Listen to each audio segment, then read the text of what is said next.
Opportunities and Resources for Youth Workers, a guide for career advisors, workforce professionals, job developers, and educators. This resource guide is the result of a capstone project for the UCSD Career Advising Certificate, Class Specialty Area for Career Advisors, Spring 2019. Instructor Camille Prim. The following students participated in the capstone project. Abby Waskovich will discuss the changing job market. Frances Smith, Trade Fields. Matthew Lebrazur, Apprenticeships. Lillian De La Torre Reed, Certificates. Margaret Sulke, Associate Degrees.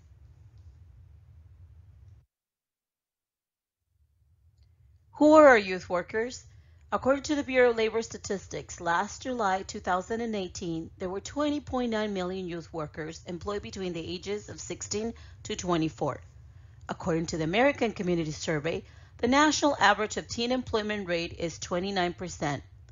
But this percentage quickly changes if compared by regions. For example, on the high end, Madison, Wisconsin, Des Moines, Iowa, and Ogden, Utah have employment rates of about 50%, whereas low teen employment rates of 16 to 17% can be found in McAllen, Texas, and in Bakersfield and Riverside, California.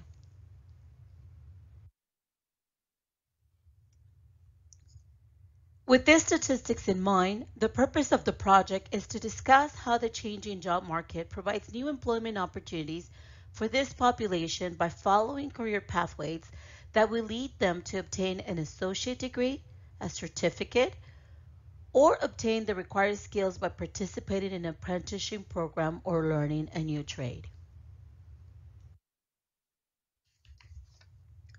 For the purpose of this guide, our youth workers are either high school graduates, current college students, college graduates, or a young adult between the ages of 16 and 24 that is looking for employment.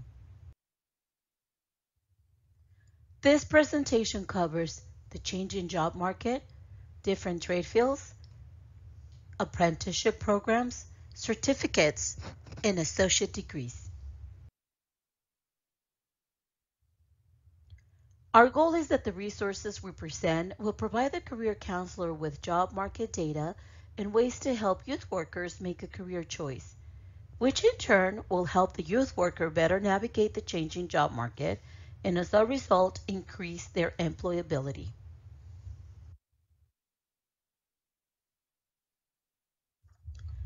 But first, some history. In an unprecedented move, federal agencies came together in 2012 to form a new partnership to implement and promote career pathways nationwide in what many are calling the new way of doing business. The U.S. Department of Labor, Education, Health, and Human Services formed a federal partnership to promote the use of career pathways to assist youth acquire marketable skills and industry-recognized credentials through better alignment of education, training, and employment in human and social services among public agencies and with employers.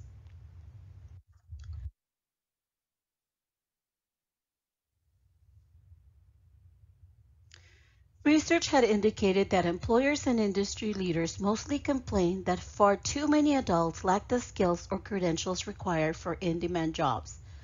The Organization for Economic Cooperation and Development's 2013 Survey of Adult Skills found that 36 million of U.S. adults have low skills and 2/3 of those are employed. The conclusion was that many do not know how to access the information and credentials needed for the in-demand jobs. One's response to address the low-skilled workforce was adopted in 2014 by the Workforce Innovation and Opportunity Act, also known as WEOA, which was signed into law in 2014. This law includes state workforce agencies and educational partners, and one key component is improving the workforce system through the creation of career pathways.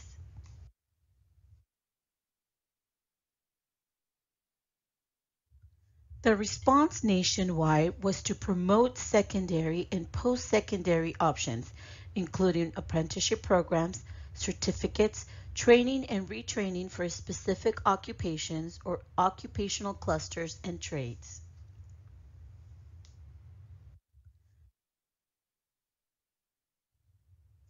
In this list, you will find the top 10 occupations for youth workers in two age groups.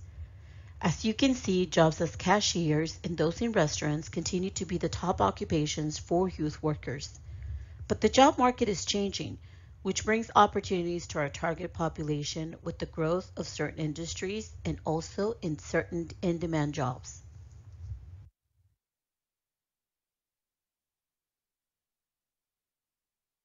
We're now going to take a look at the changing job market for youth workers today.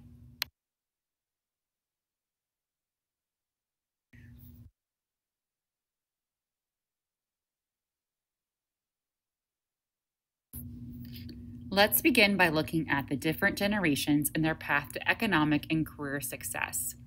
For a majority of baby boomers, their route was simple and direct.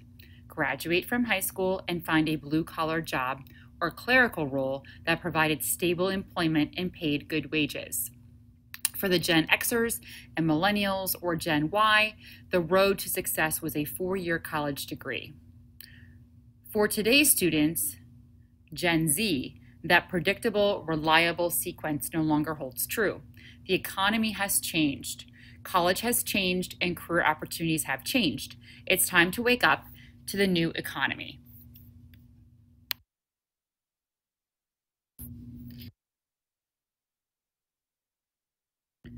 There are a few trends I wanted to bring to your attention regarding the changing job market. 1. Growing skills gap. Skilled trades positions have been the hardest to fill globally, and the problem is compounding each day due to the large number of baby boomers retiring and the low number of youth to enter those fields. 2. Technology and globalization have changed the labor market, making more room for skilled, technical, post-secondary level workers and less room for others. 3. Underemployment, the misalignment of 4-year degree earners to the job market. 4. 55 million jobs will be added to the American economy by 2020, and 30% of those roles will require an associate degree or some college, which also includes certificates and diplomas. This translates to 16.5 million new roles in the coming years.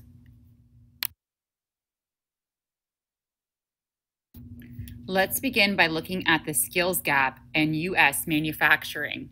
According to a 2015 report by the Manufacturing Institute titled The Skills Gap in U.S. Manufacturing 2015 and Beyond, the main problem manufacturers and construction companies face is meeting with customer demand, while the baby boomers are retiring. The lack of skilled laborers prevents companies in these industries from keeping up with the needs and wants of their own customers. That same report projects that 3.4 million manufacturing jobs are likely to be needed over the next decade. Of those jobs, an unbelievable 2 million are expected to go unfilled, furthering the current skills gap. Technology and globalization have changed the labor market, making more room for skilled, technical, post-secondary level workers and less room for others. Car mechanics have become computer technicians, assembly line workers have become high-tech operators, and programmers have become the backbone of our economic infrastructure. In fact, American manufacturers now post more jobs for software developers than production workers. Overall, 30% of associate degree holders out-earn the average individual with a bachelor's degree. Success in the workforce clearly necessitates a post-secondary credential with labor market value, just not a specific 4-year degree. Next, let's look at the misalignment between education and the workforce requirements in demand today. For years, we have been told that there is a correlation between level of education and higher income. If you want to make more money, you need a higher level degree.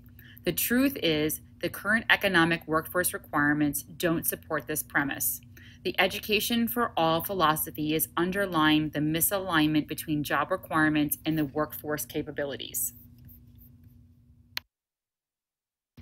Consider, in 1960, 13% of high school graduates went on to 4-year degree programs. Now, 64% of the graduates go on to 4-year degree programs. In today's economy, though, the requirements are different. In the video by Kevin Fleming and Brian Y. Marsh titled Success in the New Economy, they illustrate the difference with the ratio 1:7. For every one job requiring a master's degree, there are 2 jobs requiring 4-year degrees.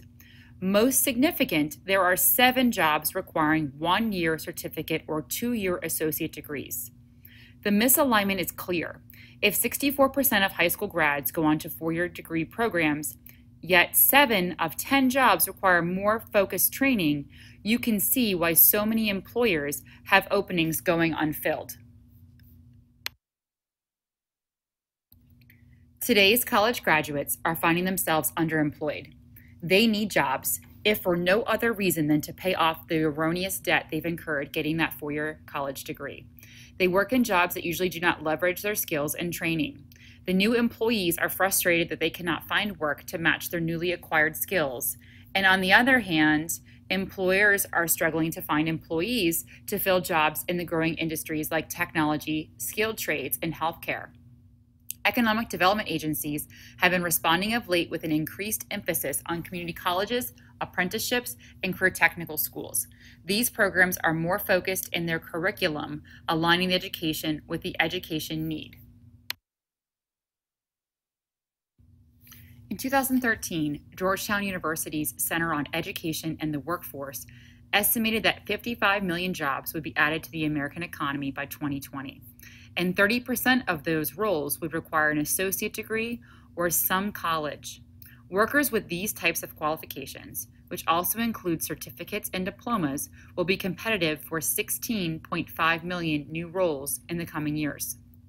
According to a report by the U.S. Census Bureau, workers with an associate degree make an average of 1.4 million throughout their working lives, or approximately $400,000 more than those with only a high school diploma. As the workforce continues shifting due to technological advancements, these education paths can help workers stay in high demand.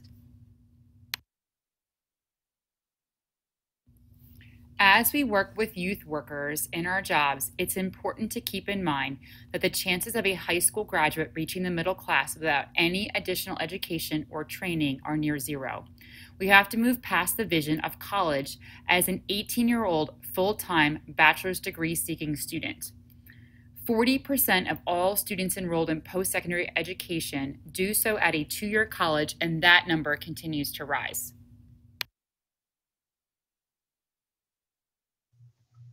Hello, this is Frances Smith, and I'm going to be talking about trades for this portion of the presentation. So a little background on me. I have been working in education for a long time, both high school and college. And while in the high schools as a career counselor from the local community college, I noticed there was not a lot of communication among high school students and trades offered locally. I feel strongly that the high schools and colleges need to come together more to bridge that gap. It's very important to connect with students who may feel early on that higher education in the form of academics is not for them. Also, on the other side of the coin, some trade fields are in the danger of being discontinued, but I wonder if that would change if high school students were more knowledgeable about them before graduating.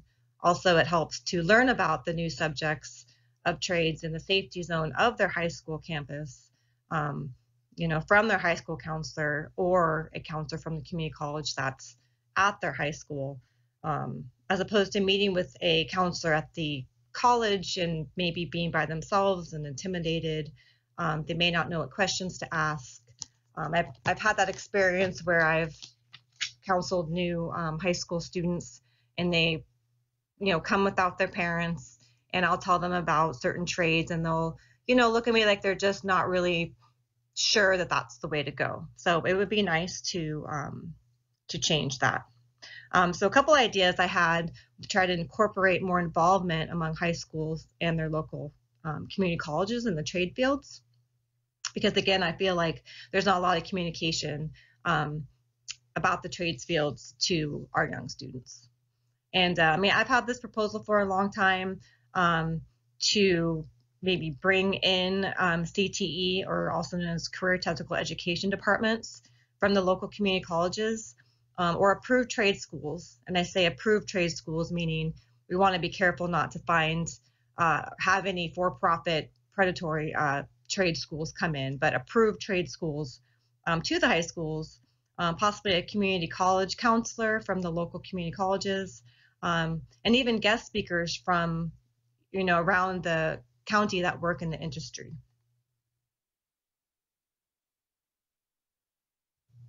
Another idea to connect trades with the youth worker group is something called CTE pathways. And that's already been around, but I definitely think it could be improved more. And basically that's connecting high school to college and the career while the student is still in high school. So a CTE pathway is a sequence of 2 or more CTE courses within a student's area of career interest. Pathways are designed to connect high school classes to college, industry, certifications, and/or a career. So while in high school, students have the opportunity to acquire free technical skills training in the career field he or she may be interested in. Students will learn valuable technical skills and soft skills, making them employable regardless of the field in which they actually end up in. And this, of course, can't go wrong at all, having, students graduate with, like I said, those soft skills and technical skills. One of the local high schools that I worked at, had a healthcare CTE pathway. So any students that were possibly interested in healthcare, the local community college brought in, dummies for CPR and some of stuff like that from their nursing program to try and already show them to see if they're interested in that. So again, the CTE pathways are a great idea. I think they just probably need to be happening more and maybe more consistent.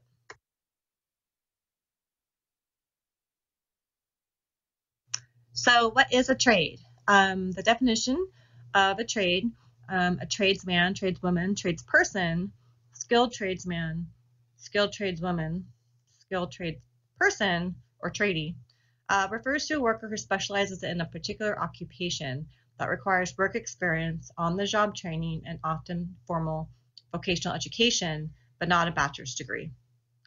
Certification and our training in trades are available through apprenticeships, private institutions, and community colleges through credit and non-credit options.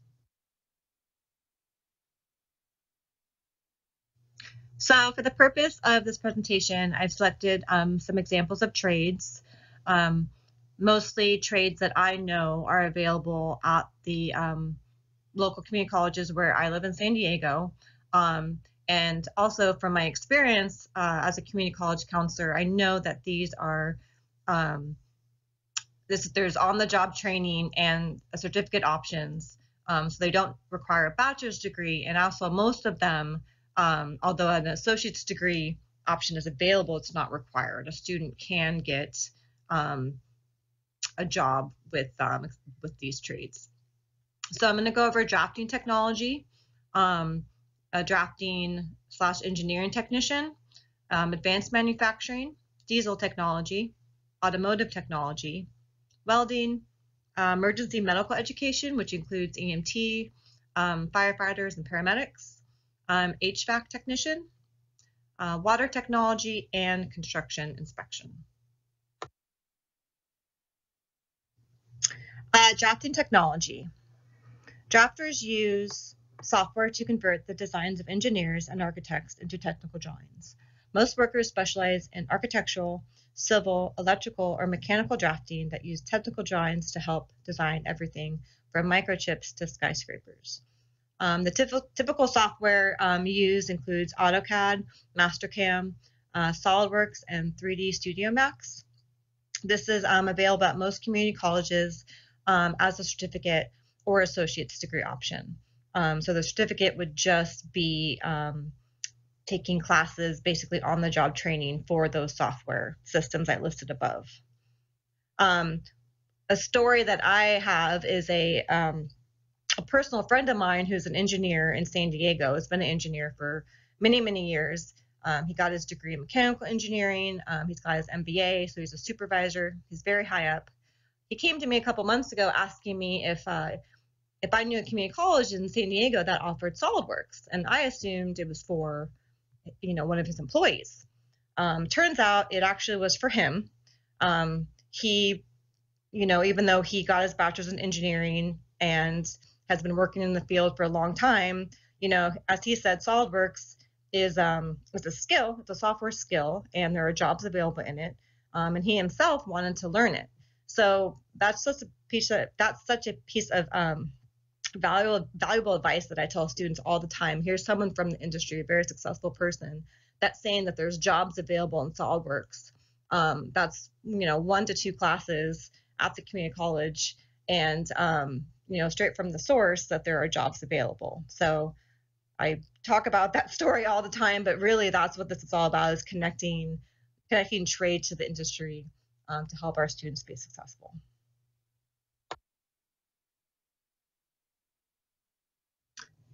Manufacturing, or also known as advanced manufacturing, is a new and up-and-coming industry. It has actually been around, but it's being revamped in that it's still hands-on work, but more so now using technology to do the work for you. So advanced manufacturing addresses the competencies required by technical engineering and management professionals working in industry where products are designed and developed, with specific emphasis on manufacturing and model making, using additive and subtractive manufacturing. The American manufacturing sector is growing for the first time in many years. Approximately 500,000 advanced manufacturing jobs have been created in the past 3 years and reversed the trend of the declining employment in this sector. Diesel mechanics technology is another area that is classified as a trade. I was just working this morning with a new student who was interested in the program offered at one of the colleges I work at, and it can be completed in less than a year, 2 semesters. Diesel service technicians and mechanics inspect, repair, and overhaul buses and trucks, or maintain and repair any type of diesel engine. The median annual wage for diesel service technicians and mechanics was $47,350 in May 2018.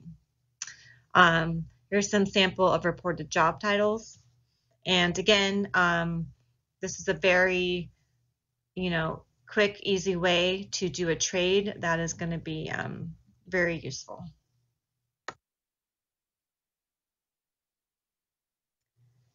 Automotive technology is another area under the trade industries. The head of the auto technology department at one of the colleges I work at shared with my department that these classes can be used for someone that wants to do auto sales or even work in customer service in a mechanic shop or dealership. And got me thinking, how often, do we end up asking the front desk person questions about our cars? And of course, when we call in or, are paying our bill, it would make sense that that person who's working the front desk doing customer service would also need to have knowledge in this area. So again, someone could go into the automotive technology area without the intention of becoming a mechanic. There's also auto body technicians, and that just focuses more on collision repair, not as much as a mechanic, but more auto body work. Welding is another good area that is considered a trade. Welders use handheld or remotely controlled equipment to join or cut metal parts. They also fill holes, indentations, or seams in metal products. I listed the median annual wage for welders, and I also listed some specific welding certificates right below that someone can get in a short amount of time, just a few classes. So they can actually get certified in welding with just a few classes and have proof of a certificate to give to an employer. Under the umbrella of emergency medical education falls EMTs, firefighters, and paramedics. There's also the police academy, which I didn't list, but in a way that can also be seen as a trade because you don't need a bachelor's degree or an associate's. All these areas are very popular among the veteran student population that may not want to go to college after they get out of the military, but they still want to learn a specific skill and also perhaps building on skills they already have learned in the military. So again, the trade under the emergency medical education umbrella is, EMTs, firefighters, paramedics, police officers, and I listed again some annual wages for those as well.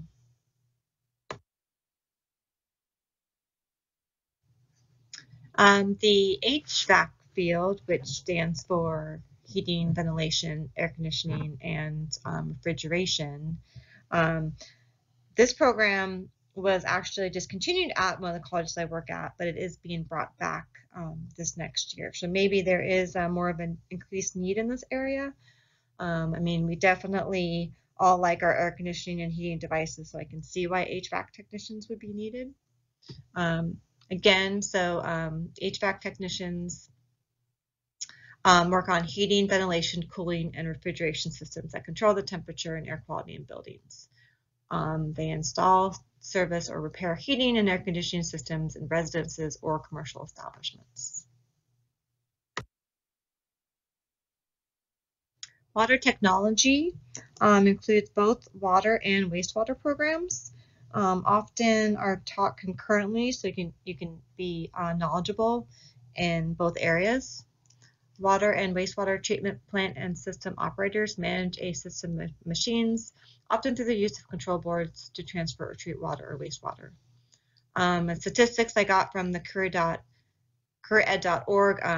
source I put down below is more than 83% of students who graduated from the San Diego Imperial Community College's water and wastewater technology and environmental technology programs in 2016 attained living wages. Also under this area with, goes environmental studies. So definitely incorporating the water and wastewater environmental studies to have all these things be done to protect our environment as we move forward in the future. I can only see this being an increased need for this area. And finally, the last trade I'm going to talk about for this presentation is construction inspection. Construction and building inspectors ensure that construction meets local and national building codes and ordinances, zoning, regulations, and contract specifications. Most employers require construction and building inspectors to have at least a high school diploma and work experience in construction trades. Inspectors also typically learn on the job. Many states and local jurisdictions require some type of license or certification, which I know can be completed at community colleges.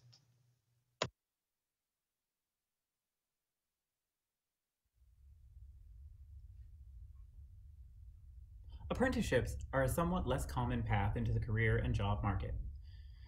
You may be wondering what is considered an apprenticeship in today's day and age.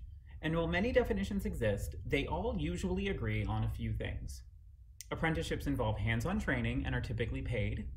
Apprentices are supervised or trained by someone who's considered a master craftsman. This would be someone with significant years of experience in whatever trade or craft and may likely have been an apprentice themselves.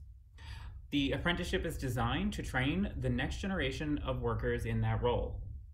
And they've been around as long as work. Apprenticeships is one of the oldest processes for learning a trade, a skill, or a path into the career market. The most common fields for apprenticeships include healthcare, manufacturing, heating, ventilation, and air conditioning, as well as food services. You're more likely to see someone apprenticing to be a chef than you are to see someone going into culinary school, or to see someone apprenticing to do HVAC than you would any other path into that field. Apprenticeships are more common than you may expect.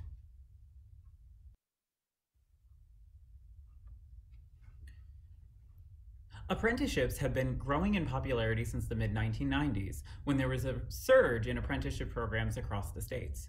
They are frequently seen as a more cost-effective way of gaining experience, as you are not paying high prices for tuition or for other forms of training, and instead you may be getting paid.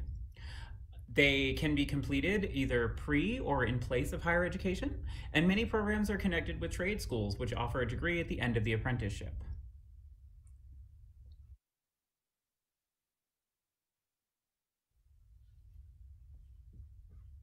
Apprenticeships in the United States are on the rise. In the year 2018, there were over 585,000 apprenticeships across the 50 states, and nearly half of all, 282,000 of them, were recent high school graduates, meaning they graduated within the past 5 years and went right into an apprenticeship program. Nationwide, there were 234,000 registered apprenticeship locations, and California led the way with 90,000 in their state alone. This represented a 56% increase in the overall apprenticeship locations between 2013 and 2018. That's a huge increase in just 5 years. The vast majority of apprentices are male, over 80%, largely because the fields that apprenticeships tend to attract are those that are disproportionately employ males.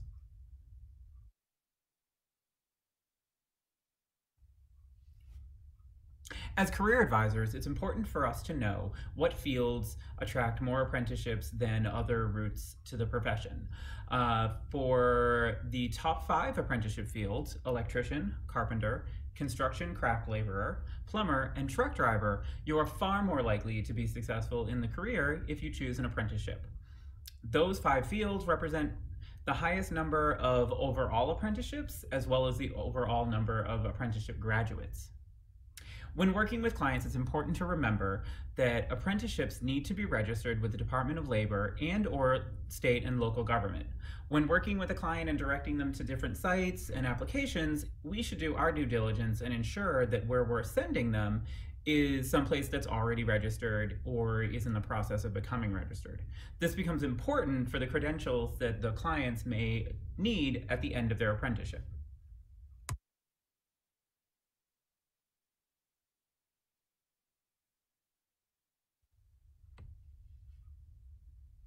Finding an apprenticeship can be a different process than applying for a job or applying to school, and it's important for career advisors to understand the differences. Realistically, finding an apprenticeship is a little bit more like a job search than applying for school. Most apprentices find their way to their apprenticeship through apprenticeship fairs, online and in-person applications, networking, and the apprenticeship.gov website through the Department of Labor. There are many pre-apprenticeship training programs that can help prepare clients for apprenticeships. They offer basic level skills in the area of that apprenticeship. So a client may not have a background in what they're looking to get into, and so a pre-apprenticeship program might get them the initial skills and the initial exposure to the trade that they would require in order to land that apprenticeship. Very similar to how you would send clients to communication or Excel and Word workshops in order to prepare them for their first initial job in an office doing administrative work. Many unions have apprenticeship programs or provide information on how to obtain apprenticeships within their union. If your client or yourself are looking at a union-related apprenticeship, I would encourage you to look at the union website, as they can be tricky to navigate, but the website can provide a lot of great information. As noted, the Department of Labor and state agencies do regulate apprenticeships, and so they may have great information on the apprenticeships in the areas, such as what organizations and companies hire, what fields they tend to be in, and they may also provide job postings and other information.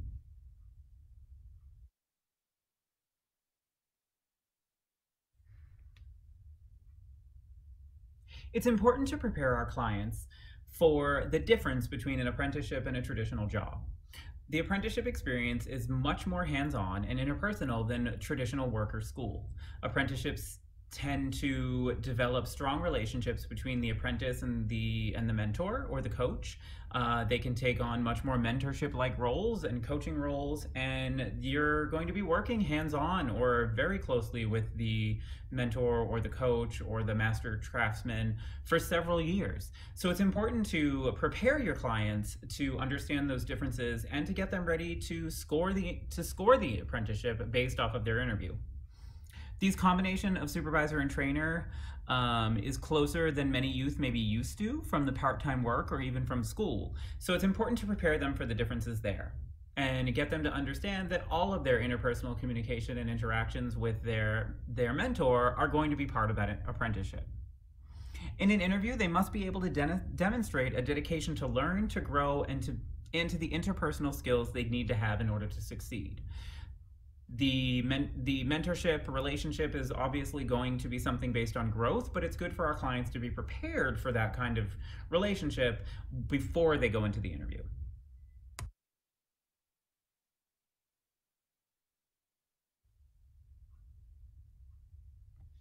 And some final thoughts on apprenticeships. These are important things for our clients to know as they go into the apprenticeship process, and for us as career advisors to understand. The average starting pay for most apprenticeships is $15. This may be higher or lower depending on where they are and what field they're in, and some may be as low as whatever that state's minimum wage is. The pay is likely to increase with the experience and promotions, and realistically, most apprentices receive a promotion within their first year. The average pay for an apprenticeship is about $50,000 a year, with an average of $300,000 over the length of the apprenticeship. Most require that you are at least 16 years of age, though many states do require you to be 18 years or older. Education requirements will vary by the position or the field. Some will require you to have some high school experience, others to have a high school diploma, and some maybe even require you to have an associate's or a bachelor's degree before going into the field. Many apprenticeship sites will work with local colleges to offer college credit through training. So if it is a field where a bachelor's or associate's is beneficial, they may have partnerships with a local community college or other trade schools.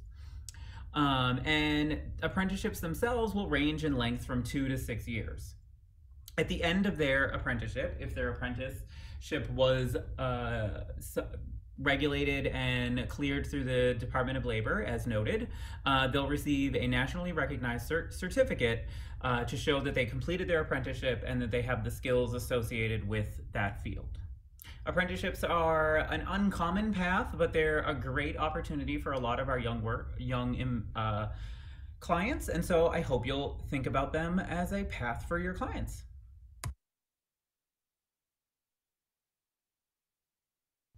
Besides the traditional certificate awards and certifications in the trade fields and apprenticeship programs we have discussed, some non-traditional certificates are increasing in popularity as a result of recent industry needs.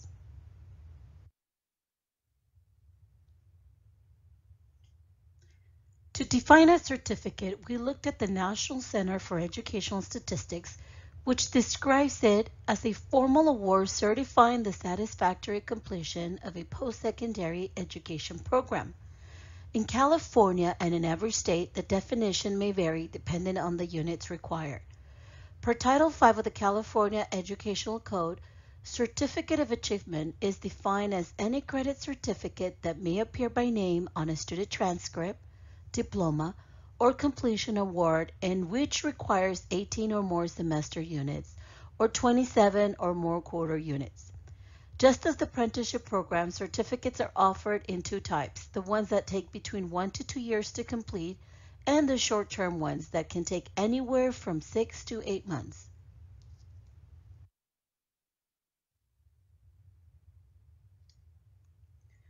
The trend for certificate completion continues to be on the rise nationwide. During the 2013-2014 academic year, 1.1 million certificates were awarded in the United States. From 2000 to 2010, there was a 91% increase in the number of certificates awarded nationwide, surpassing the percentage growth of associate degrees and bachelor degrees awarded during that same decade. In California, 56% of students enrolled in distant education classes during 2017-2018 were between the ages of 18 to 24.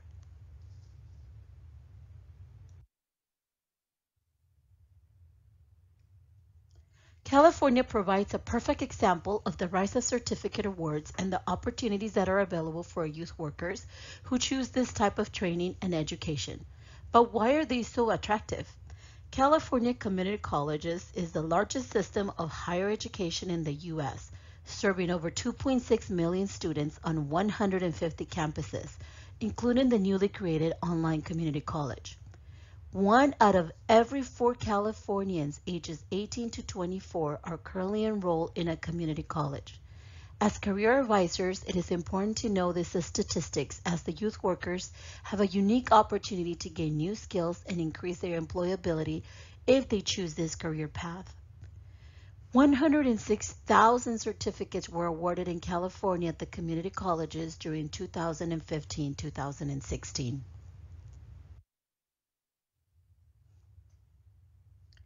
There are many factors that attract our youth population to the certificate career path. Some of the reasons some workers choose a certificate program are the following. Some choose to enroll in a career technical education program that provides a specific training for trades and apprenticeship programs. Others do it to obtain professional certification or for a quick way to study for a specific subject or career. Others to gain employment or advance in their careers. For many, this represents less time spent in a classroom or online environment. And for the majority, it is appealing to them because there is no general education requirement versus a degree program. Some also choose to pursue what is referred to as the stackable certificates, which provides them with an opportunity to earn multiple certificates in industry-related training or in-demand jobs.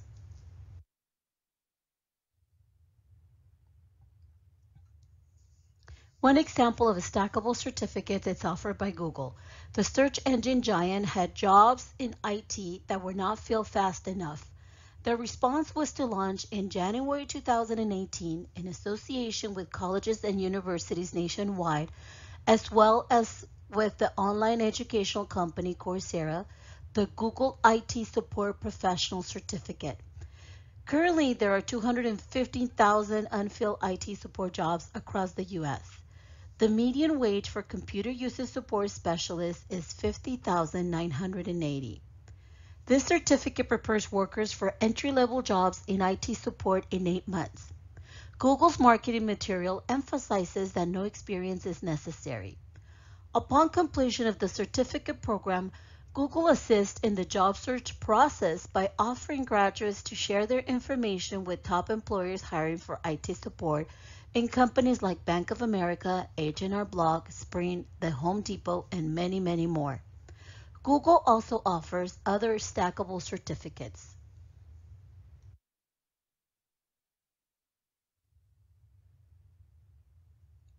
Cisco is another industry giant that provides stackable certificates, including cybersecurity and training for IT careers. In our research section, we provide career advisors with a link to search nationwide for the nearest high school or community college that offers a Cisco Networking Academy. Other certificates that are offered by community colleges nationwide are the Microsoft Office Professional, Microsoft Excel, Adobe, and QuickBooks, just to name a few.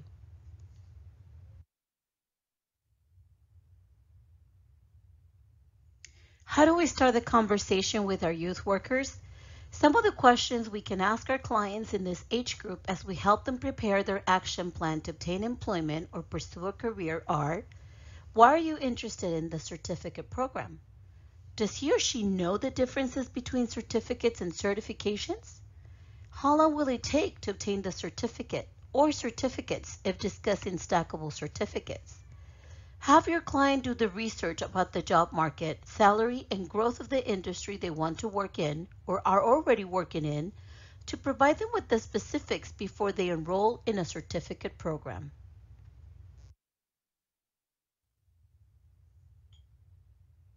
These questions can be daunting for our clients. However, there is help online. The California Community College's Chancellor's Office has taken the lead by creating Salary Surfer, a portal where students and potential students can research certificate and associate degrees by selecting first the program of study, for example, computer and information science, then choosing the specific certificate or associate degree in that field. This portal provides a listing of award types available in the area of interest and the median annual salary 2 years and 5 years after earning the certificate or the associate degree. You can refer your clients to this portal. The link is available in the resource section of this presentation.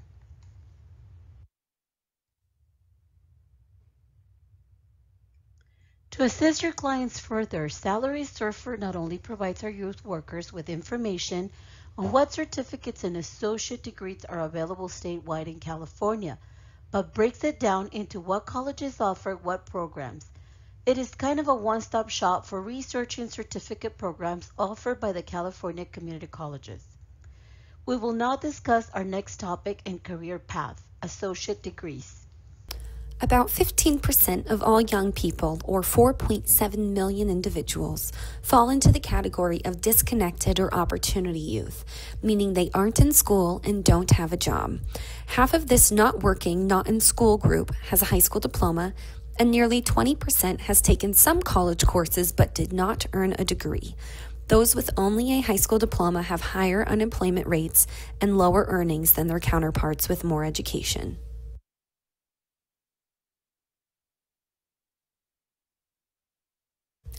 The Bureau of Labor Statistics says that high school graduates with no college experience earn an average of $718 a week for an annual salary of $37,336. However, someone with some college or an associate's degree earns an annual salary of $41,548. That's an increase of $4,212 a year. Additionally, according to the National Center for Educational Statistics, the average cost of attending a 2-year private nonprofit institution is $25,400. This figure does not include any grants or scholarships you might earn while in attendance. Although $25,400 is a large number, it's important to note that the associate degree will pay for itself in just over 6 years, while the individual is earning over $4,000 more a year than if they were to only have a high school education. Not only does an individual earn more at work, people with associate's degrees are also more likely to find jobs.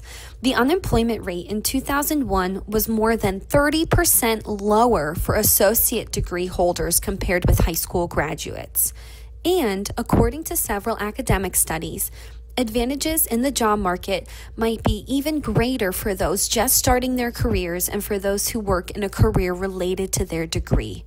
Therefore, it is essential as advisors that we support youth workers with understanding the long-term benefits of continuing their education after high school.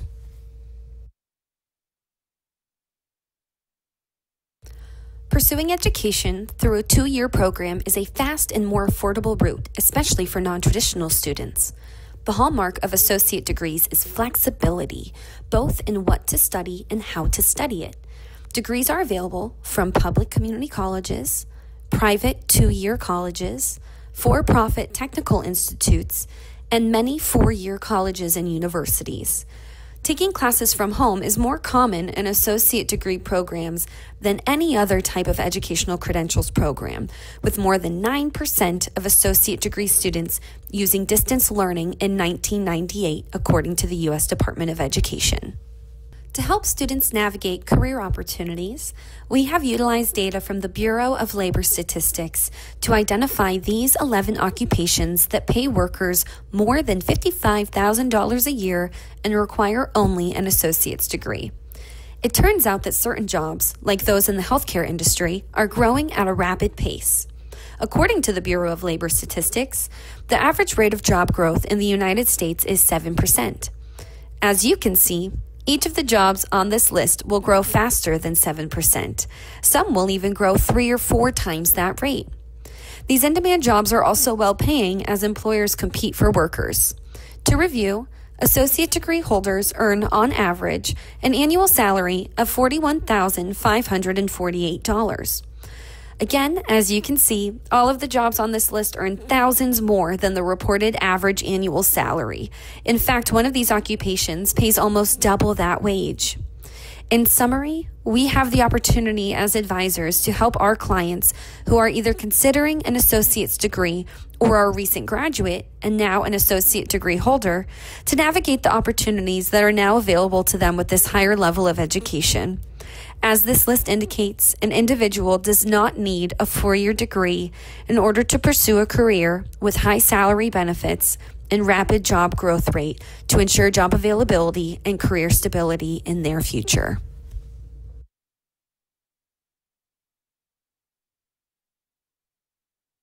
The need for accessible paths to education in preparation for desired career paths is evident in the creation of tuition-free programs that have started developing across the country over the last 3 years.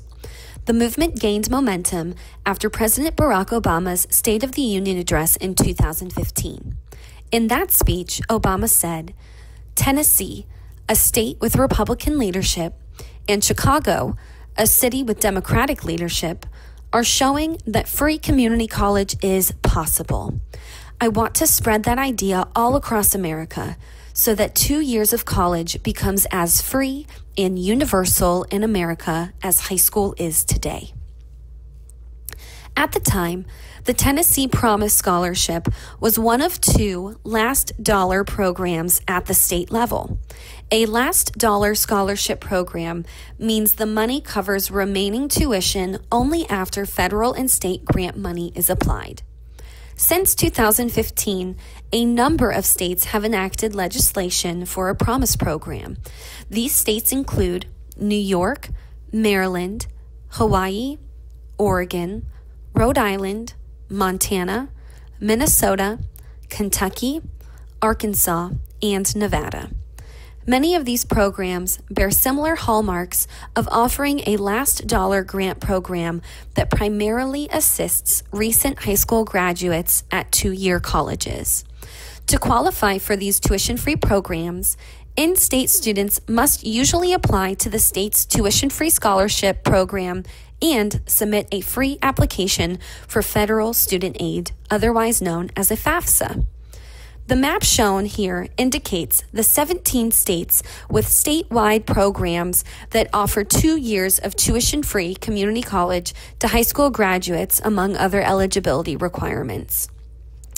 Given the action taken at the state level to provide better access to a 2-year college education, it is imperative that we as advisors are aware of these initiatives and understand how to advise our clients for how to take advantage of these developing opportunities.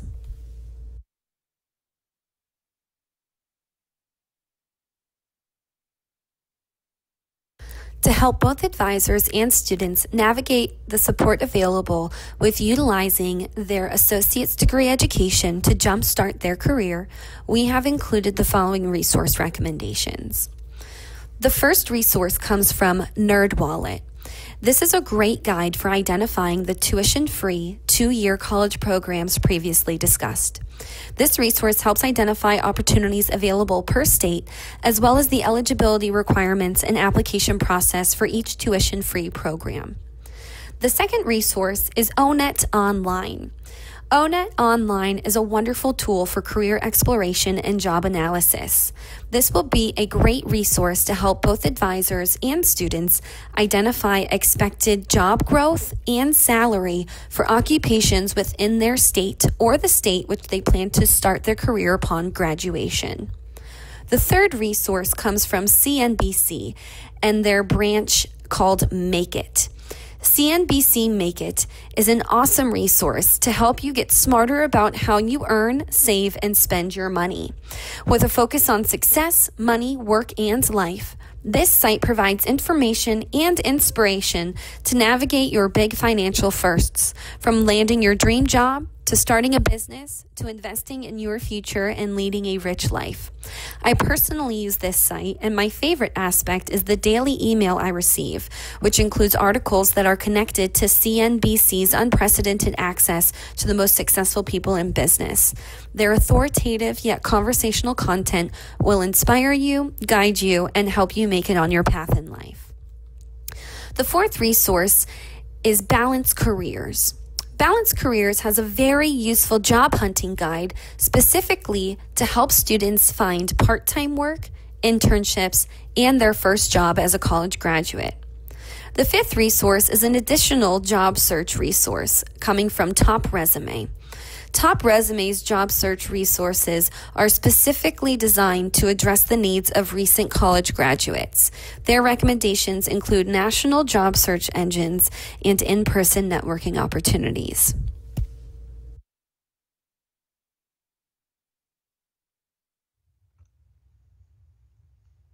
Some of the resources recommended to research certificate programs are the following.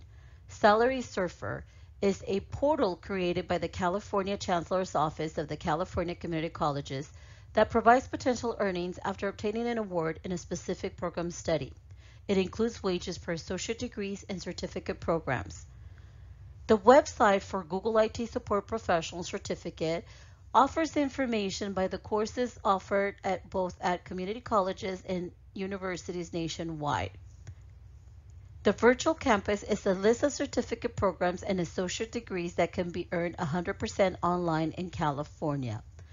The Cisco training link provides information to career advisors and our youth workers on what certifications Cisco provides in IT and what are the participating educational institutions nationwide.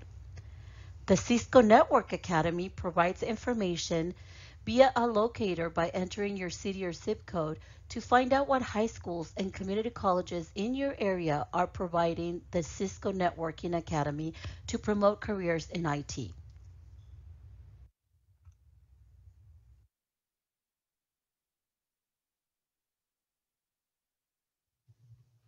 Here are some popular websites that I use with students and are really, really good websites.